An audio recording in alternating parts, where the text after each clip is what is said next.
से गांव में गिनती के लोग रहते थे। उसकी वजह है भूत।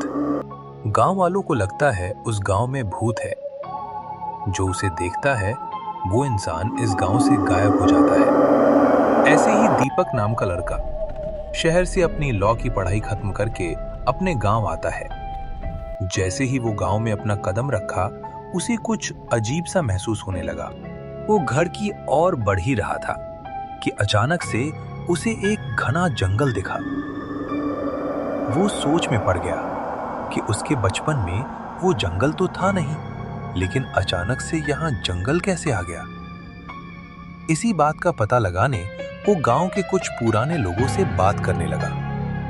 काका, आप लोग इस गांव के पुराने लोग दिख रहे हैं। मेरा बचपन इसी गांव में गया है। पहले हमारा गांव कितना खुशहाल रहता था, लेकिन आज मैं देखूं तो इतना अंधेरा, सुनसान और जंगलों से भरा पड़ा। ऐसा क्यों? काका दीपक का मुंह देखता रहा।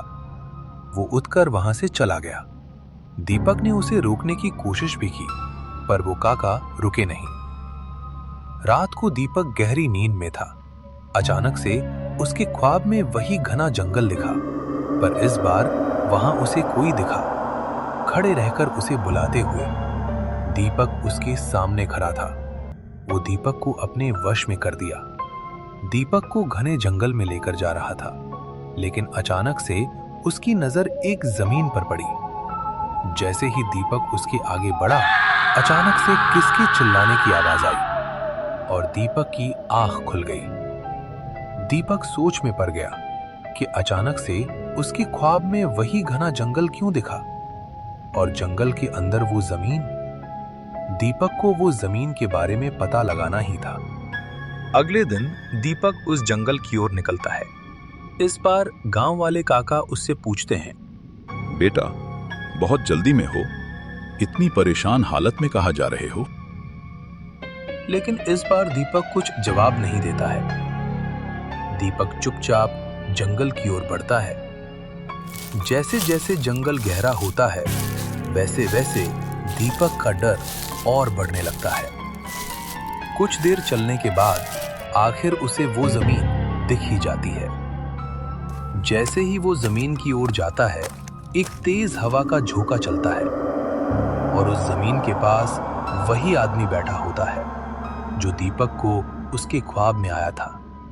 बहुत परेशान और डरने के बाद आखिर में दीपक ने उस आदमी से पूछ ही लिया, भाई, मैंने यही घना जंगल और यही जमीन जिस पर आप बैठे हो, मैंने ये मंजर अपने सपने में देखा था। आखिर आप हो कौन? आखिर तू आ गया। इतने सालों से इस जंगल में तेरा ही इंतजार कर रहा था। तू ही मुझे मुक्ति दिला सकता है। एक वक्त के लिए दीपक थोड़ा दंग रह गया। लेकिन मैं आपके लिए क्या ही कर सकता हूँ? मेरी बात ध्यान से सुनो बेटा। एक वक्त था जब मैं और मेरे सेठ जी बड़े अच्छे से उनकी दुकान चलाते थे। हमारे दुकान में लोगों की भीड़ इतनी होती थी कि हम इसे संभाले नहीं जाती थी। यही चीज रामलाल नाम के एक आदमी को देखी नहीं जा रही थी। वो रोज हमारी दुकान के पास खड़े रहता और बड़े अजीबो गरीब तरीके से हमें घूरते रहता था। एक दिन अचानक से खेतों में मैंने अपने सेठ जी की लाश को पेड़ पर लटके हुए देखा। मैं बड़ा परेशान हुआ कि अब सेठ जी की दुकान का क्या होगा। जैसे ही मैं खेतों से दुकान की तरफ रात में जा रहा था, तो अचानक से रामलाल ने मुझ पर हमला करके मुझे जला डाला। और यही वो जगह है जहां मुझे जमीन में दफना दिया और आज मेरे सेठ जी की दुकान पर कब्जा कर बैठा। इतना सब कुछ हो गया आपके साथ, तो अभी तक का आपने किसी से कुछ कहा क्यों नहीं? बेटा, लोगों ने जंगल में आना ही बंद कर दिया मेरी वजह से। लेकिन तुम यहां मुझ तक आ गए, ये कोई आम बात नहीं है। दीपक सोच में पड़ गया कि काका ने उससे ऐसे क्यों कहा। काका, मैं समझा नहीं। आखिर आप कहना क्या चाहते हो? काका ने फिर दीपक को पूरी बात बताई कि जिस वक्त रामलाल ने उसके सेठ जी को मारा था, उसी समय दीपक का जन्म हुआ था इसी गांव में, और उसके सेठ जी ने भी मरते वक्त कहा था, मुझे इंसाफ जरूर मिलेगा। दीपक आश्चर्य में रहता है, लेकिन थोड़ा साथ ही साथ सोच में भी कि अगर उसके सेठ जी के साथ इतना सब हो गया तो वो दुकान वाले काका दीपक को देखकर भाग क्यों गए। फिर उसे बताया गया कि दीपक की शक्ल हुबहू उसके सेठ जी से मिलती थी जिसको उस काका ने मारा था। ये सुनकर दीपक की रूह कांप गई। ये सुनने के बाद दीपक ने कहा, अब समझ में आया कि वो खूनी काका मुझे देखकर भागा क्यों। अब मैं उसको छोड़ूंगा नहीं। दीपक सबूत इकट्ठा करने लगा और उस काका को पुलिस के हवाले कर दिया।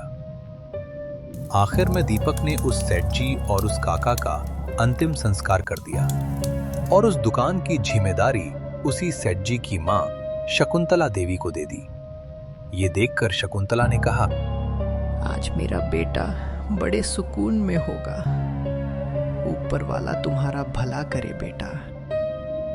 गांव वालों को भी उस खूनी काका की असलियत मालूम पड़ गई। उस दिन के बाद से वो गांव कभी सुमसाम नहीं होने लगा और दीपक भी बड़ा खुश था कि आखिर में उसकी लॉ की पढ़ाई हकीकत में काम आ गई। दीपक वापस से शहर के लिए रवाना हो गया और उस दिन के बाद से वो गांव कभी भूतिया नहीं कहलाया।